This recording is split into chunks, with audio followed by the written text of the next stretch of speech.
좋은신문TV입니다. 구독해 주시면 고맙겠습니다. 저희들이 참 비통한 마음으로 그렇지만 또 저렴한 마음을 새롭게 하면서 오늘 이 자리에 함께 모였습니다. 수리상 계엄사태는 우리 민주주의의 근간을 흔드는 참으로 무도한 반헌법적인 반복음적인 그런 사건이었습니다. 70년대 유신독재에 반대하면서 우리나라 민주주의의 회복과 발전을 위해서 혼신의 힘을 다해온 우리 기독교인의 입장에서는 참으로 너무도 안타깝고 분개스러운 그런 사건임을 담을 수 없었습니다. 그런 반헌법적이고 반복음적인 그런 내란 행위에 우리 민주주의의 근간을 무너뜨리는 행위에 많은 기독교인 국민의힘 국회의원들이 함께 동조하고 그거를 선동하는 일을 벌이고 있는 지금의 현실은 너무도 가슴 아프고 그 현실을 저희들이 묵과할 수 없어서 오늘 심판버스 1차 서울에서부터 오늘 인천까지 함께 오게 되었습니다. 우리의 마음을 모아서 함께 기도회를 시작하도록 하겠습니다. 오늘 우리는 민주주의와 헌정 질서를 무너뜨린 정권에 동조한 국민의힘 국회의원이다 그리스도인인 배준혁 의원 사무소 앞에 모여 회개를 촉구하는 기도회를 모였습니다. 주께서 선한 것이 무엇인지를 분명히 말씀하고 계십니다. 바로 정의를 행하는 것이고 인자를 사랑하는 것이며 겸손히 하나님께 함께 사는 것이라 말씀하십니다. 우리의 기도를 통해 정의를 저버린 그리스도인들이 회개하고 다시 주님께 돌아오도록 함께 기도합시다.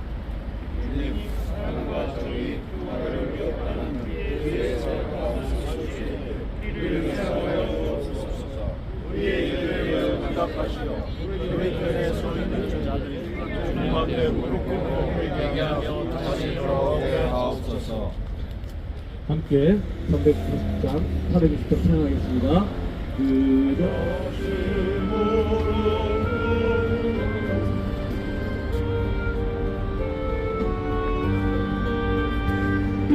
끝없이 무릎 꿇는 그 복종 아니요 운명에 맡겨 사는 그 생활 아니야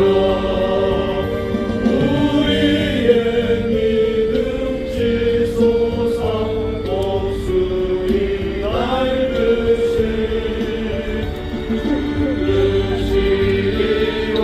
이루어지다 외치며 사나니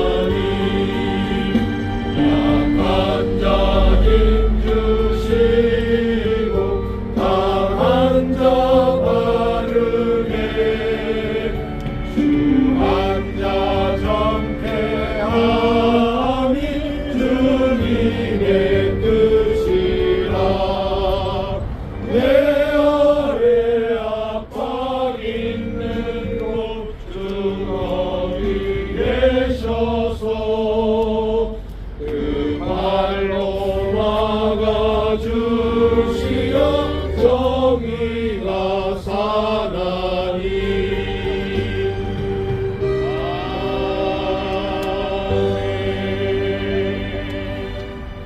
이 시간 인천 목회자 정기평화 예비에 홍성국 목사님 나오셔서 기도 인도해 주시겠습니다. 하나님 아버지, 저희 못난 이들이 먼저 회개하며 우리의 형제가 불의의 일을 행하고 있다고 저희들이 자백하며 이 자리에 모였습니다. 하나님, 당신은 악한 자들이 결국은 벌을 받을 것이고 하나님의 뜻과 정의를 행하는 자들이 결국은 승리한다고 말씀하신 것처럼 우리 배준영 의원도 혹시라도 예수 믿을 때의 처음 마음처럼 국회의원이 처음 되었을 때의 그 마음처럼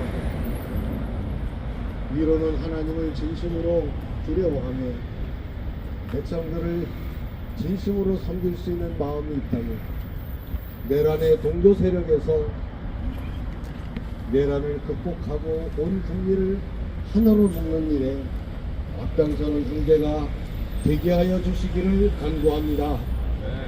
진실로 원합니다. 하나님의 뜻이 이 땅에 빨리 이루어져서 생명이 존중되고 평화가 존중받으며 정의가 진심으로 실현되는 그때가 속히 오게 해 주시옵소서. 이 추운 날에 원근 각처에 모여서 하나님 앞에 호소하는 당신의 귀한 자녀들을 기억하시고 이들이 말할 수 없는 축복을 허락하시되 오늘 우리가 모여서 기도하는 것 마대로 국민의 힘 의원들이 국민의 잼이 되거나 국민의 적이 되지 않도록 주여 저들 스스로를 돌이켜 회개하고 하나님의 자녀답게 살아가기를 간구하는 이 기도를 속히 들어 주시옵소서. 예수님의 이름으로 기도합니다.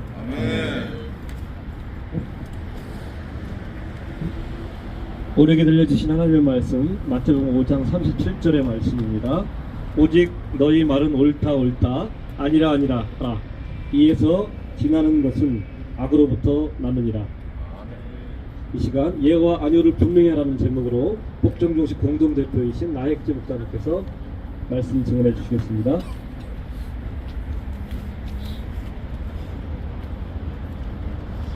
이번 12.3 계엄선포는 온 국민에게 엄청난 충격을 주었습니다. 그동안 광주 5.18과 60 항쟁을 거치면서 이룬 87년 체제를 완전히 전복하려 했습니다. 삼권 분립을 통해서 절차적인 민주주의를 지켜온 우리나라가 군인의 총칼로 다시 독재 정권을 세우려 하는 일이었기 때문입니다. 이미 우리는 계엄을 경험하고 군인들이 통치했던 엄혹한 세월을 경험한 우리는 더욱 그날 치가 떨리고 가슴이 터지는 고통을 느꼈습니다. 만일 시민들이 계엄을 막아내지 못하고 국회의원들이 계엄을 무효화시키지 못했다면 우리나라는 독재국가로 회귀했을 것입니다. 이 과정에서 우리 국민들이 보여준 모습은 우리나라가 아직 민주주의가 살아있다고 하는 것을 보여주었습니다. 지금 우리나라는 대의 민주주의를 하고 있습니다. 국민의 대표로서 국회의원들이 국민들에게 권한을 위임받아서 정치하고 있는 것입니다. 모든 권력은 국민으로부터 나온다라고 하는 것이 헌법의 정신입니다. 권력은 국민에게 있는 것이고 또 국민들에 의해서 뽑힌 대통령이나 국회의원들은 국민들이 가지고 있는 그 권력을 잠시 사용할 수 있는 권한을 가지고 있을 뿐입니다. 국회의원들은 그렇기 때문에 언제나 국민의 소리에 귀를 기울이고 국민의 뜻에 어긋나는 일을 해서는 안 되는 것입니다. 민의를 거스려서는 안 된다는 말입니다. 왜냐하면 민심이 천심이기 때문입니다. 권한을 위임하고 국민의 뜻을 거스린 일을 하게 되면 언제든지 국민은 그 권한을 회수할 수 있습니다. 대통령직에서 내려오게 할 수 있고 국회의원들을 국회의원에서 내려오게 할 수 있습니다. 그런데 이번 계엄 과정에서 보여준 국민의힘 국회의원들의 태도는 매우 우려스럽다고 할 수 있습니다. 분명 계엄이 헌정을 중단시키고 국가를 혼란스럽게 하는 일임에도 불구하고 국민의힘 의원들은 계엄에 동조하고 있습니다. 계엄을 해제해야 함에도 불구하고 그들은 국민의 뜻을 따르지 않았습니다. 우리는 그 가운데서도 국민의힘 국회의원들 가운데 기독교인들을 주목하고 있습니다. 그들이 그리스도인으로서 국민의 권한을 위임받아서 어떤 태도를 취하고 있는지에 주목하고 있습니다. 특히 우리는 국민의힘 배준영 의원을 주목하고 있습니다. 우리는 그리스도인들을 신앙 지도하는 목사로서 배준영 의원이 취한 태도를 주목하고 있습니다. 무엇보다 그리스도인으로서 하나님께서 당신이 취한 태도에 대해 무엇라 말씀하실까를 주목하시기 바랍니다. 오늘 성서는 예할 것은 예하고 아니할 것은 아니요 하라고 했습니다. 자신이 서 있는 자리에서 뭔가 결단해야 될 때 예할 것은 예하고 아니요 할 것은 아니요라고 단호하게 말하라고 하는 것입니다. 배준영, 당신은 성서의 가르침을 분명하게 따르고 있는가? 자신의 가슴에 손을 얹고 숙고하길 바랍니다. 내 자신의 이익이나 아니면 당론을 따르기보다는 하나님의 뜻에 따른 결정을 하고 있는지 살피기 바랍니다. 내란을 일으킨 것에 동조하고 거기에 대해서 분명하게 아니요라고 말하지 못한다면 내란 동조범으로 당신은 낙인이 찍히고 말 것입니다. 성서의 말씀을 준엄하게 받아들이고 분명한 태도를 취할 것을 요청합니다. 내란으로 휩쓸려가는 물길에 쓸려갈 것인가?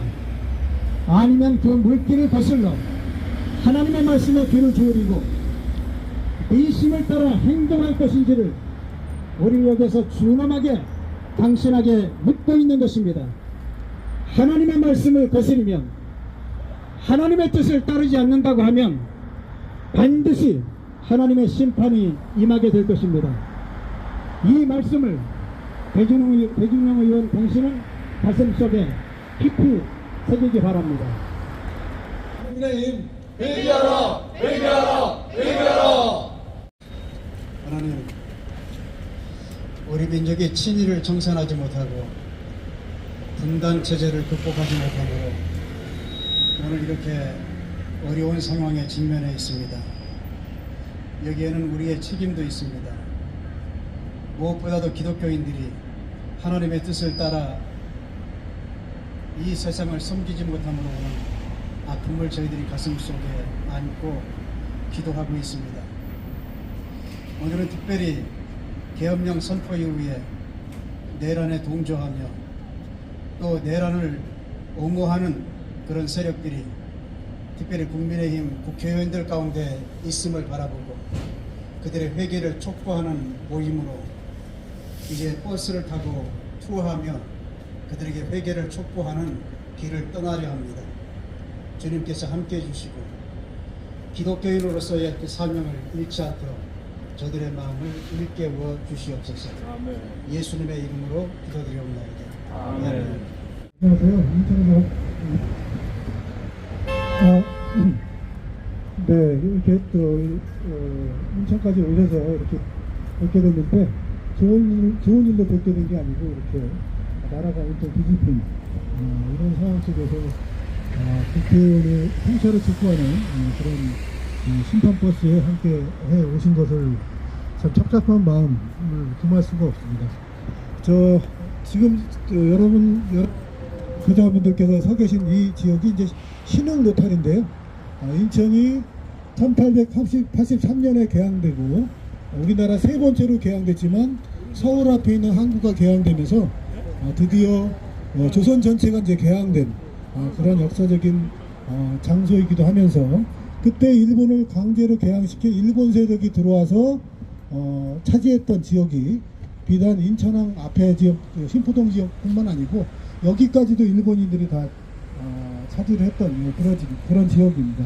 그리고 바로 길 건너편은 일본인들과 함께 들어온 유곽이 있었던 부도 유곽이라고 하는 유곽이 있었던 그런 동네이기도 하고요. 이게 1980년대까지도 여기가 중구청 자리에 인천시청이 있으면서 인천의 중심을 이뤘던 그 해양도시 인천의 중심 지역이기도 합니다. 그런데 이제 1980년대에 인천시청이 내륙 쪽으로 개발을 하면서 구월동으로 시청을 옮겨가고 그러면서 도시개발이 계속 외곽으로 이루어지면서 어느덧 이 지역은 원도심으로 이렇게 남게 되고 그러면서 점차 주민들도 많이 떠나고 지금은 많이 주거 약자들이 이렇게 사시는 그래도 사시는 그런 동네가 되겠습니다. 또 사실은 배준영 의원의 선대가 인천에 사업을 한번 크게 성공을 해가지고 인천에서 사업으로 일가를 이룬 그런 집안의 출신입니다. 배인복이라고 하는 사업가가 한때는 그분도 사회주의 활동도 하고 그랬습니다만 나중에는 사업가로 변모하면서 인천에서 큰 부를 축적했고요. 그 배인복이라는 분의 동생 중에 한 분이 배인철이라는 시인입니다. 혹시 아실지 모르겠습니다만 서울에서 학교를 나오고 일본 유학도 갔다 오고 그랬던 명민한 시인인데, 이 시인이 해방 후에 교사 활동을 하다가 인천에 진주한 미군들 중에서도 흑인 병사들 그가 이제 교육도 하고 하면서 피압방 민족의 어떤 아픔을 노래한 그런 흑인시라고 하는 시를 유일하게 한국 시간에서 창작한, 그래서 배인철의 흑인시 5편이 지금도 남아있으면서 피압방 민족의 연대를 표현했던 그런 시 작품으로 지금 우리 특이한 시적 솜씨로 평가하는 시인인데, 이분이 안타깝게도 남산에서 피격을 당해서 사망했습니다. 근데 그 피격의 진실이 아직도 밝혀지지 않고 있는데요. 그 당시에 배인철은 인천의 문예운동가들이 진보적인 문예운동가들과 그 리더 역할을 하면서 인천 신문화협회라고 하는 단체도 만들고 해서 진보적인 문화예술 활동을 했는데, 그런 것에 영향을 받았는지 나중에 김수영 시인의 부인이 됐던 김영경 여사와 데이트를 하다가 남산에서 알지 못할 피격을 받아서 사망한 그런 이력을 가지고 있는데, 최근에 미군에 의해서 사살됐을 것이다 라는 뭐 그런 여러 나라에서 이제 발굴되는 보고서 같은 것들이 이제 나오면서 최근에 이제 연구자들이 좀 밝히려고 하는 그런 상황이고요. 그런데 그런 집안에서 이제 자란, 그리고 부유한 집안에서 자란 의원이 바로 가장 인천에서 지금은 가난한 동네를 대변하고 있는 국회의원, 바로 배준영 의원이 되겠습니다. 그래서 배준영 의원은 뭐 강원도의 고성, 양양, 양구 여기에 지역구가 가장 크죠. 전국에서 국회의원 지역구 중에 가장 큰데, 그에 못지않게 아마 그 다음으로 큰 지역구 강화, 옹진, 중구와 동구를 다 지역구로 포함하고 있는 인천의 역사성을 간직하고 있는 지역이면서 동시에 가장 지금은 서민들이 살고 있는 동네의 지역구 의원인데, 안타깝게도 과연 그 서민들을 대변해서 지금 의정 활동을 하고 있는가에 대해서는 지역에서도 많은 불만과 안타까움을 갖고 소통이 없이 지금 지내고 있습니다. 사실은 개인적으로는 제 고등학교 4년 후배이기도 한데요. 뭐 훌륭한 대학을 나와서 외국도 갔다 오고 또 집안에 엄청난 후원을 받으면서 무령통상이라고 하는 그 회사의 부회장도 여기도 하고, 자기 집안의 회사죠. 그러면서 국회의원, 우리 집안에서 꼭 국회의원을 배출해야 한다 라고 하는 그 집안의 어떤 엄청난 지원 속에서 낙선을 했다가 전차 전면을 해서 지금 재선인연이 된 그런 국회의원이 되겠습니다. 근데 저 10여 년, 2014년에 일어났던 세월호 참사 때 바로 세월호에 실린 모든 물건들을 묶어내는 도박업체가 바로 배준영 의원이 부회장으로 있었고, 우경통운이라고 하는 회사죠. 그런데 수사가 어떻게 부실했는지 우경통운에 대해서는 엄밀한 대상 판결이나 이런 게 나오지 않고 그냥 어영부영 지나갔습니다만, 사실은 인천의 세월호 참사는 인천의 참사이기도 합니다. 인천의 항만의 기득권을 가지고 있는 이 항만 세력들이 지금도 여전히 인천항의 모든 권한을 가지고 쥐고 있고, 아직도 인천항을 시민에게 내놓지 않으려고 하고 있는 그런 상황이죠. 그래서 배준영 의원이 사실은 도의적으로라도 세월호 참사에 대해서 진솔하게 사과도 하고 그런 절차를 거쳐서 국회의원에 나왔다면 여러 세월호 유가족들한테 질타도 안 받았을 텐데 그런 사과도 없이 국회의원이 된 것도 참으로 회개해야 될 부분 중에 하나라고 생각이 들고요. 또 한 가지는 지금 인천 항만이 박정희 대통령 때 1974년에 관문식 도크를 만들어서 동양 최대의 관문식 도크를 만들어서 물을 가둬놓고 선박 물건을 내리고 이렇게 할 수 있는 그런 시설로 당시에는 동양 최대의 첨단 시설이었습니다. 그러나 지금은 국제적인 물류 시스템이 완전히 바뀌어서 큰 컨테이너 선들은 거기로 들어갈 수가 없는 쓸모가 없어져 버린 낙후된 항만으로 지금은 정체되어 있는 상태죠. 그래서 국가에서도 이것을 인정해서 2005년 무렵부터 내항을 시민에게 돌려주는 항만 재개발 사업을 국가에서도 진행해야겠다고 고시를 하고 진행을 했습니다만, 지금 인천에 우련통문을 비롯한 또 여러 항만 기득권 세력들이 저기서 조그만 물건을 내리는 그 이익을 놓지 않으려고 여전히 항만 재개발 사업에 대해서 계속 방해를 하고 있는 그런 상태입니다. 그래서 시민사회단체에서도 내항 재개발을 빨리 실시해서 이제는 시민들이 바다로 들어갈 수 있는 항구를 만들자, 이런 주장을 줄기차게 하고 있는데 아직도 제대로 진행이 안 되고 있고, 항만 기득권 세력들의 이익을 보장하는 쪽으로 이제 흘러가고 있는 그런 상황이라는 것도 한 가지 좀 말씀드리고요. 이번 12.3 내란 사태, 참으로 국민의힘으로서는 저런 대통령 후보를 내세운 것 너무나 부끄럽고 참담한 정당으로서의 국민에게 면목이 없는, 국민들한테 청가를 들이대는 대통령을 내세웠던 정당이라는 것을 참여를 해야 마땅한데도 불구하고 지금도 그를 엄호하고 이게 내란이냐 아니면 평화적인 계엄이라는 표현도 쓰더라고요. 평화적인 계엄이라고 호도하면서 여전히 내란을 지속하고 있는 상태입니다. 게다가 1월 19일 날 일어난 서부지방법원의 폭동, 이것도 계속해서 비호하고 있는데요. 배준영 의원이 그동안 비상계엄 해제에도 투표에도 참여하지 않았고, 그 다음에 윤석열 탄핵 심판에도 표결에도 참여하지 않은 것, 이거 자체도 너무나 부끄러운데도 불구하고 1월 19일 날 한동안은 좀 조용하다 했더니 오늘 신문을 좀 찾아보니까 1월 19일 날 이 폭동에 대해서 폭동한 사람도 잘못이긴 하지만 경찰이 다친 건 경찰 지휘부가 잘못했다, 뭐 이런 식으로 오히려 역으로 지적하면서 또 신문의 얼굴을 알고 있습니다. 그래서 인천 중동구 주민들의 참 부끄러움을 어떻게 씻어야 될지 모르겠는데요. 오늘 제발 목회자님들의 이 간절한 회개를 촉구하는 이 기도가 제발 전달되고 해서 소신 있는 정치인이 제발 되셨으면 좋겠다. 국민의힘이라는 당의 이익을 쫓아서 비둘대는 그러한 줏대 없는 정치인이 아닌 소신 있고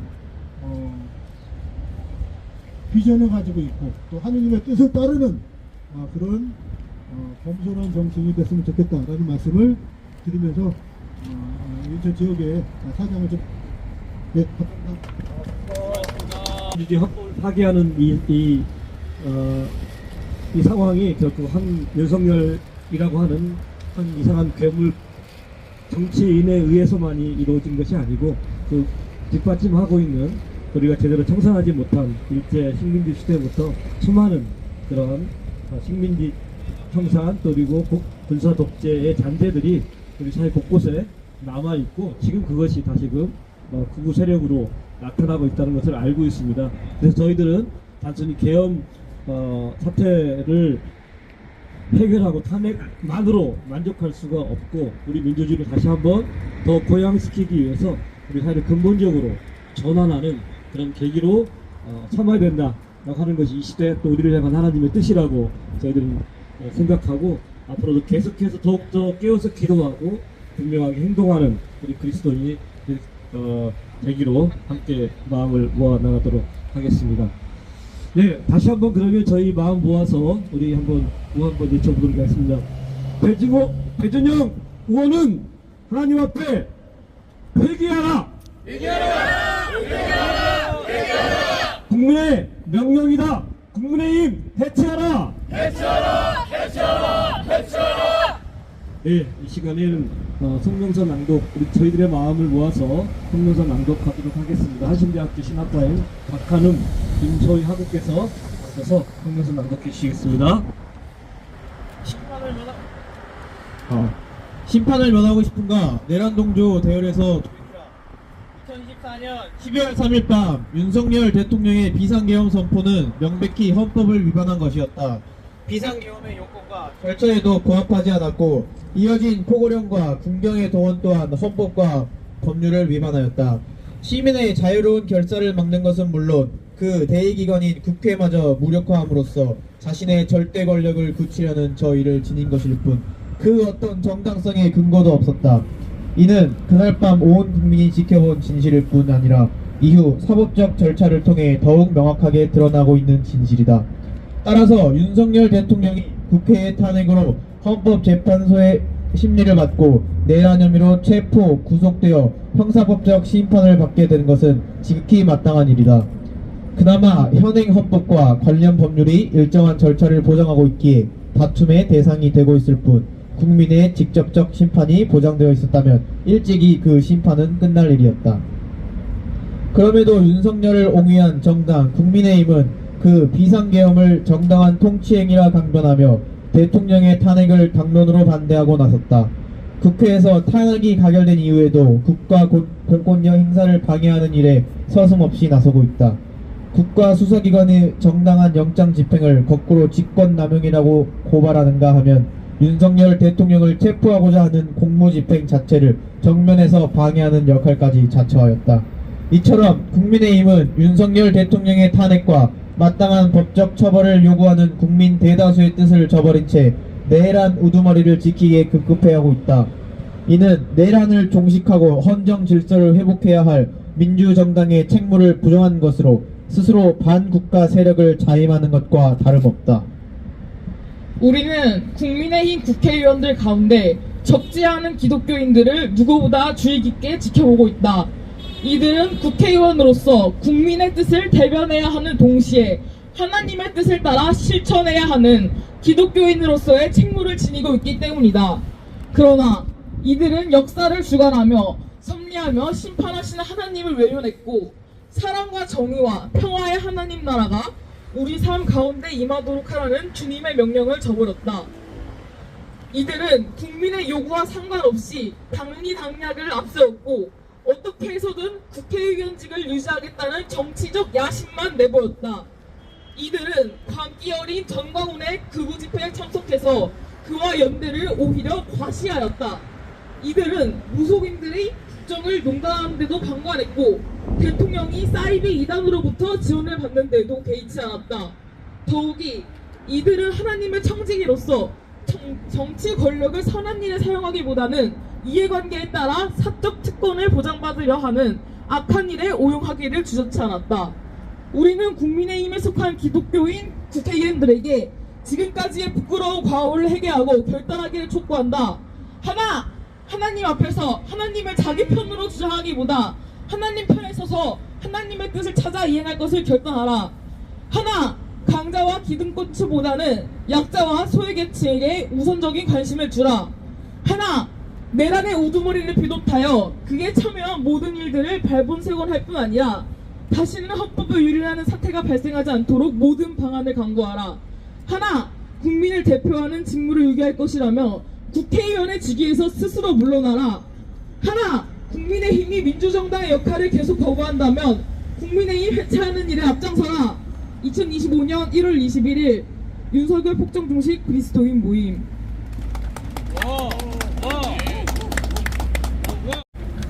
간절히 원합니다. 이러한 저희들의 마음을 모아서 결단 찬양 460절 1절만 함께 하도록 하겠습니다.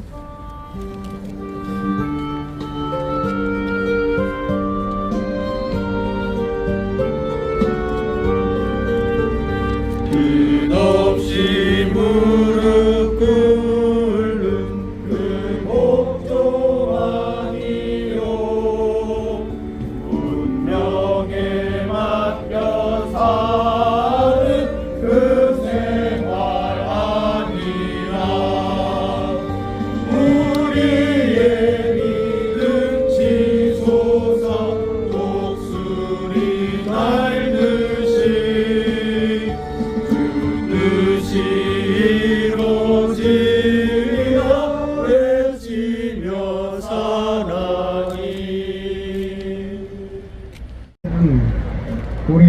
만방의 주가 되시는 우리 주 예수 그리스도의 은혜와 하나님의 극진하신 사랑하심과 성령의 감동, 감화, 인도하심이 이제 12.3 계엄을 종지부찍고 내란을 종식시키며 이 땅 위의 민주주의를 복원시키기 위해서 내란에 동조하는 세력들이 하나님께로 돌아오기를 회개를 촉구하고 함께 기도하는 우리 모든 동지들과 그리고 이 땅 위의 진정한 생명과 평화를 위해서 함께 힘을 모으는 우리 모든 국민들 한 사람 한 사람 머리 위에 지금부터 영원토록 함께 계시기를 간절히 축원하옵나이다. 아멘.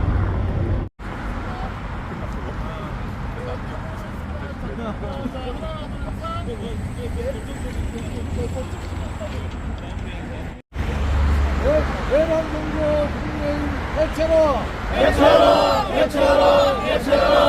대한민국 백명의원 회개하라!